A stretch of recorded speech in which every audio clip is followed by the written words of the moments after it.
first I could see nothing, the hot air escaping from the chamber causing the candle flame to flicker, but presently, as my eyes grew accustomed to the light, details of the room emerged slowly from the mist.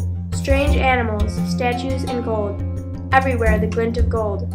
For the moment, an eternity it must have been to the others standing by, I was struck dumb with amazement, and when Lord Carnarvon, unable to stand the suspense any longer, inquired anxiously, "Can you see anything?"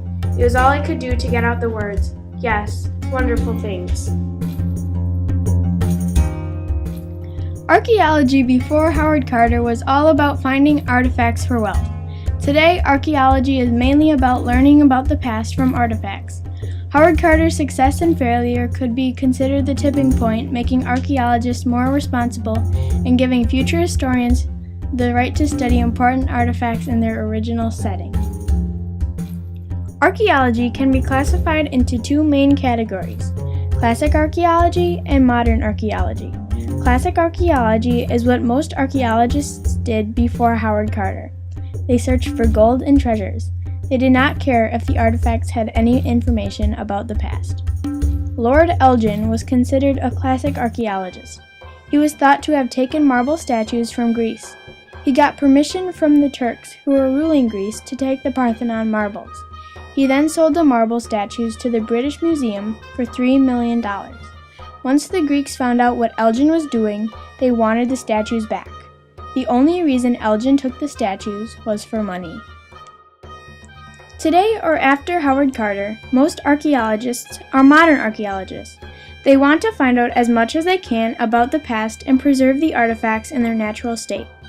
Thomas Jefferson was a modern archaeologist in 1784. Actually, he was nicknamed the father of archaeology. His methods, though, were different from other archaeologists. He was searching in an Indian burial mound, but instead of just pushing the dirt aside, he studied the different layers. Other archaeologists weren't concerned about the different layers. Howard Carter was a British archaeologist who found King Tutankhamun's tomb in 1922. King Tut was an Egyptian pharaoh who died at age 18. Before Howard Carter, most archaeologists were looking for artifacts that would give them wealth, such as gold or jewels. Since Howard Carter, archaeologists were more careful about how they observed artifacts and are trying to learn as much as they can about the past. Howard Carter could be classified as a modern or a classic archaeologist. He could be considered modern because he did not take any of the artifacts from King Tut's tomb to be his own. Some people think that the artifacts went to the Cairo Museum in Egypt, but he also could be considered a classic archaeologist. Although he didn't take the artifacts for wealth, he did not bring the artifacts to the museum to study them. Other people believe that Howard Carter stole from King Tut's tomb. When he went into the tomb, he blamed the damage and missing artifacts on robbers that had been in the tomb before him. But some think he was actually lying because he didn't want others to know that he took the artifacts.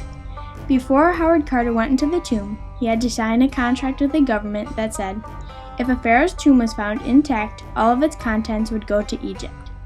When Howard Carter got into the tomb and realized that the tomb had already been robbed, he figured that he could take the artifacts and bring them out of Egypt because the tomb was not fully intact.